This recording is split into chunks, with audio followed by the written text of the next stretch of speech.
the ethnic victory of 2015 and an apology by Moses Ochonu. It is now quite clear that what happened in Nigeria in 2015 was not a revolution but a scam of historic proportion. To be more specific, it was, as University of Texas professor and Punch columnist, unelectable, put it, a tribal victory. How so? A core group of politicians and intellectuals from the northern and southwestern parts of the country successfully repackaged a former military dictator who had 2 years earlier been universally reviled as unelectable. A man whose only distinction up to that point was his draconian approach to governance as head of state in the 1980s, as well as his belief that repression and coercion represented an all-purpose solution to all of Nigeria's problems. How they were able to successfully re-inflict him on Nigeria and give the rebranded dictator purchase with Nigerians will preoccupy future historians who will extend their inquiry beyond Buhari's own personal con in declaring himself a born-again Democrat. On the political side, the most recognizable faces of this ethnic coalition were Bola Tinubu and Nasir El-Rufai. On the intellectual side, there was an army of northern and southwestern intellectuals and learned folks who strategically but disguisedly lent their persuasive intellects to the cause and obscured its essentially ethnic character. This ethnic collective then successfully coopted many intellectuals and politicians and youths from all regions and religions of Nigeria into the project, advancing it as a last-ditch effort to wrestle the nation from 16 years of the PDP's predatory rule. Never mind that the emerging coalition was animated and financed by disgruntled PDP members.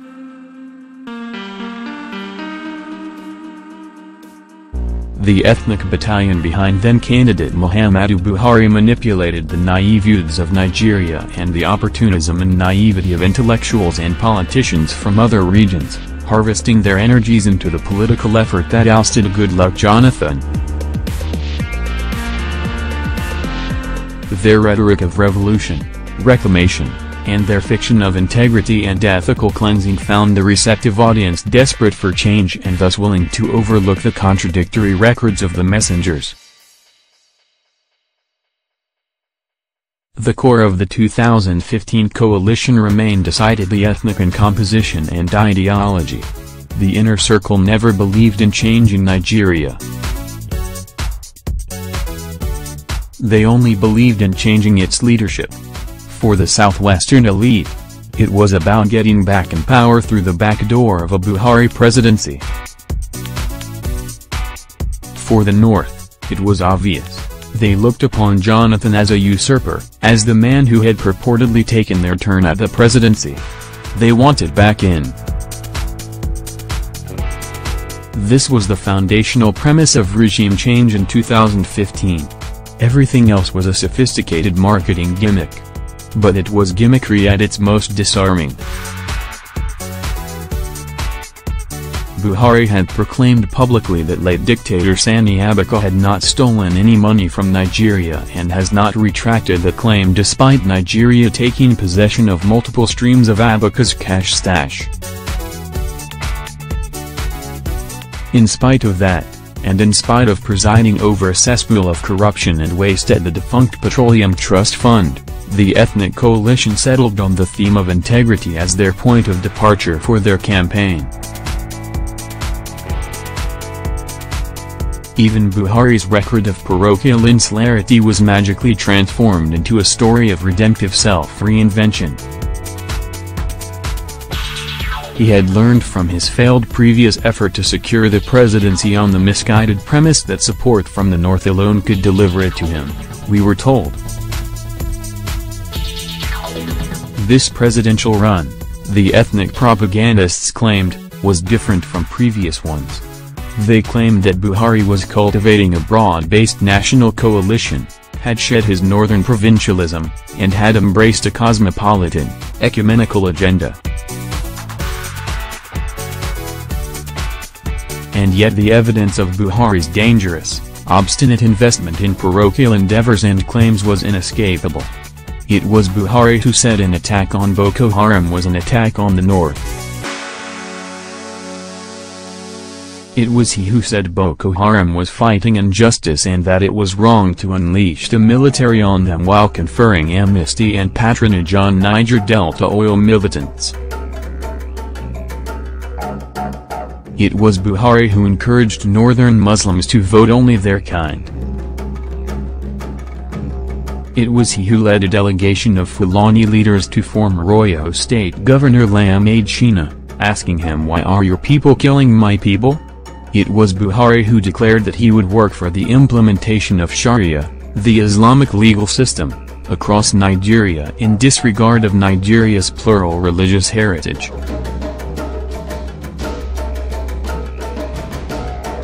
This was the same Buhari who ruled with an iron fist as military dictator, locking up journalists and critics and presiding over an inept and misguided pseudo-nationalist economic policy that worsened scarcity, drove up inflation, and killed economic ingenuity. This was the real Buhari. But the ethnic coalition capitalized on disenchantment with Goodluck Jonathan's corruption-ridden administration to claim otherwise or to cast him as remorseful for his past misdeeds, a wiser old man with a different temperament. Many Nigerians outside the core ethnic constituencies of the coalition fell for this scam. The youths of Nigeria, betrayed by decades of misrule, of which ironically Buhari was a part, fell even harder.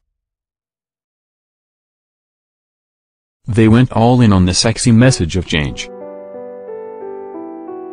Ensconced in power, it did not take long for old, familiar Buhari to re-emerge. Within a few months of winning the election, both his ethnic insularity and his governing deficits were on full display. Even before he was sworn in, he introduced a new, quantified doctrine of 97.5% into our political lexicon, indicating that the Igbo, who in his reckoning supplied only 5% of his votes totals in the election, should not expect to be treated in the same way as the regions that gave him 97%. The mathematical fallacy of 97.5 aside, Buhari signaled that he was the same old retired dictator whose only post-retirement claim to fame had been a series of insensitive and downright chauvinistic statements privileging the North and Islam above other regions and religious communities. More reiterations of Buhari's provincial insensitivity followed. Asked about the Igbo complaints of marginalization in a televised interview, Buhari screamed, "What do the Igbos want?" and proceeded to patronizingly lecture IPOB Biafra agitators about his role in the civil war and about how, as small boys, they had no understandings of the danger of war. When Bin was attacked by armed herdsmen resulting in many deaths, instead of mourning with a Bin delegation which visited him in Aso Rock, Buhari paternalistically and insultingly admonished them to go and live in peace with their neighbors. He then followed it up by absolving the armed herdsmen of blame, saying that their grazing routes had been blocked. The coup de grâce, his declaration, repeated in a recent television interview, that more people had been killed in Zamfara than in Benue and Taraba states combined. This was a macabre, self-indicting comparison of questionable veracity and an insulting trivialization of deaths outside his natal northwest zone. Buhari's problem is not merely one of cultural insensitivity but one of a lifelong immersion in the comfort of familiar ethno-religious surroundings and a concomitant aversion to associating, except when duty and ambition required it, with people, ideas, and influences from Nigeria's other regions. On the economic front, old Buhari re-emerged with a vengeance as though he had unfinished business from his truncated dictatorship. As soon as he took over, he decreed a ban, 1984 style, on the importation of tens of goods and declared that the naira must be defended at all costs, including by imposing restrictions on foreign exchange and raiding reserves to prop up a currency weakened by falling oil prices and the resulting slowdown in the economy.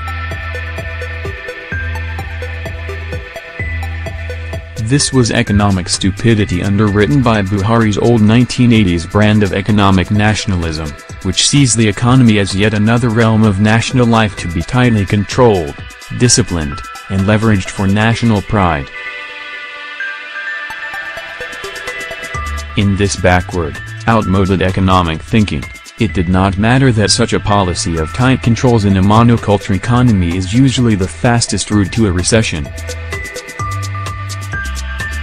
Predictably, Buhari took an admittedly weak economy into a severe, prolonged recession, with double-digit inflation, 11 million jobs lost, and thousands of bankrupt businesses as the outcome. He had promised to never pay subsidy on petrol but to fix the refineries to provide access to cheap and abundant fuel. He reneged on that promise. Instead, he increased fuel price by about 70% and yet his administration now pays more in subsidy than the Jonathan administration ever paid when fuel sold for 87 naira a litre. By what mathematical logic is this subsidy figure possible when crude prices have tumbled? We are told that somehow, between 2015 and 2018, Nigeria's fuel consumption jumped from about 9 million metric tons to about 15 million metric tons. When challenged to account for this abracadabra, the Buharists' answer consists of two words: next level.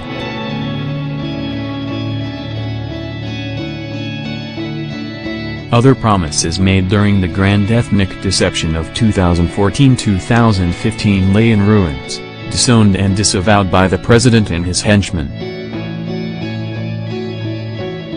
We are told that the Federal Inland Revenue Service now generates more than 5 trillion in revenue, and that the customs for its part adds several more trillions to the federal treasury.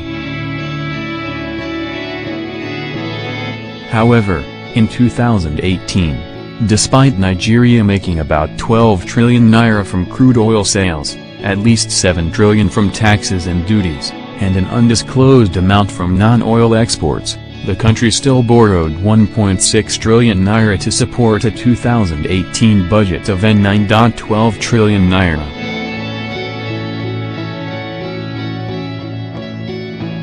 This arithmetic sleight of hand is the latest evidence of the gargantuan corruption proliferating in Buhari's administration. The difference is that much of this corruption occurs through the legal appropriations process.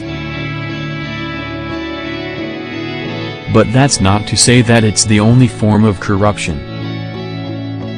Buhari has not only tolerated graft, he even wrote to the National Assembly in the case of his ex-SGF Babachir Lawal to argue his exoneration only to be trumped and shamed by the overwhelming evidence against the man.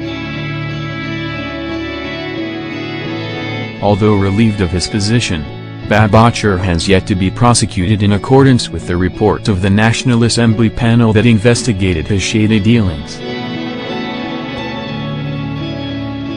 In fact, he continues to work informally for the president, boasting recently that he has unfettered access to the Buhari and is helping his re-election campaign.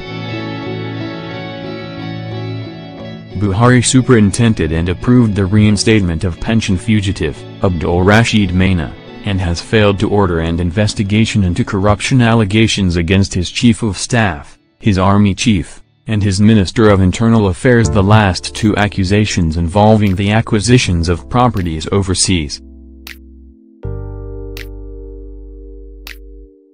These are all evidence of the old Buhari reasserting himself and refusing to act according to the script written for him by the 2015 ethnic coalition.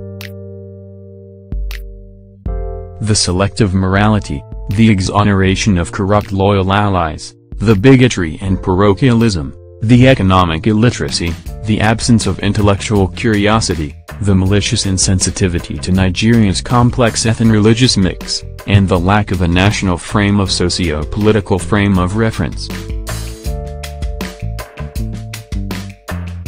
All these tendencies never went away. They were cleverly disguised behind the rhetoric of change deployed to harness the nervous, desperate energies of unsuspecting citizens in 2015. This is a rather circuitous way of saying that Buhari's ethnic coalition got away with arguably the biggest political scam in Nigeria's history, managing to recruit many unsuspecting Nigerians into what they knew to be an ethnic agenda to capture power. I was one of those who almost believed their pitch. I maintained a studious, skeptical neutrality until the last few weeks before the election of 2015, having previously declared that I could not support the profligate and weak administration of Jonathan for another term and that I had too many concerns about Buhari, based on his history. I interrogated the rhetoric of the Buhari coalition and pointed out the incongruity between it and Buhari's own record, his history. Then, when the election was weeks away, some of my social media followers urged me to get off the fence and take a stance because, in their words, that election was too important to be neutral. I am ashamed to say that I allowed myself to be persuaded by these pleadings and my own emotional, a tad irrational, desire for Nigeria to chart a new course away from that path it was on.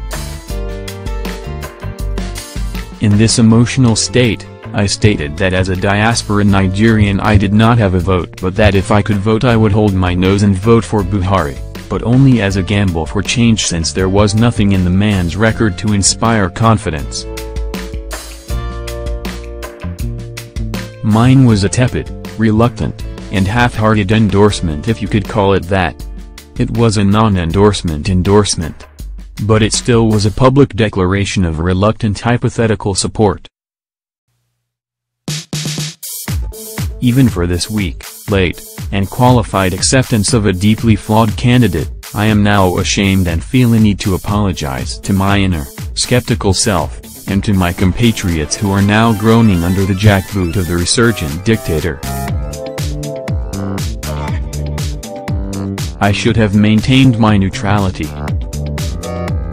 As a historian and as someone who had written on Buhari's extensive baggage prior to 2015, I should have known that it was almost impossible for an old man to leave his checkered past behind and reinvent himself in both temperament and capacity.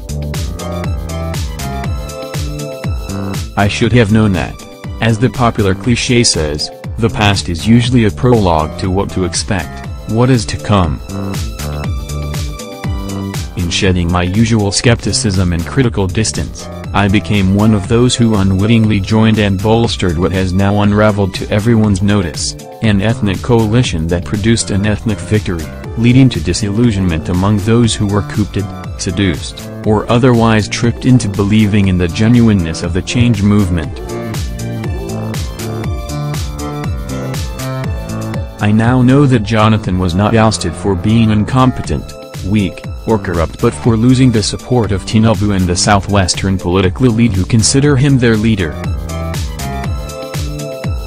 He lost the presidency because the North always regarded him as a usurper who was enjoying a presidential mandate stolen from them. When these two forces converged, Jonathan could not survive the resulting onslaught. Support from the countervailing ethnic constituencies of the Southeast and South-South was simply not enough to keep him in power.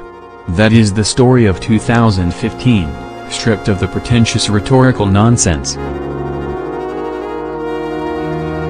Many of those who did not join the coalition for ethnic reasons have since deserted it. Others who remain in the camp have replaced their initial aspirations with opportunistic self-interest. This latter group is small, however. What remains of the 2015 ethnic coalition is largely the original ethnic nucleus of Southwestern and Northern elites, political and intellectual, united only by their thirst for power and its perks. As for me, the lesson has been internalized for future referencing. I was never a Buharist in the traditional sense, but I should have done more to puncture the case for him in 2014-15. More importantly, I should never have yielded to pressure to abandon my neutrality in favor of an endorsement of Buhari, however qualified and half-hearted that endorsement may have been. Professor Ochonu can be reached at email protected.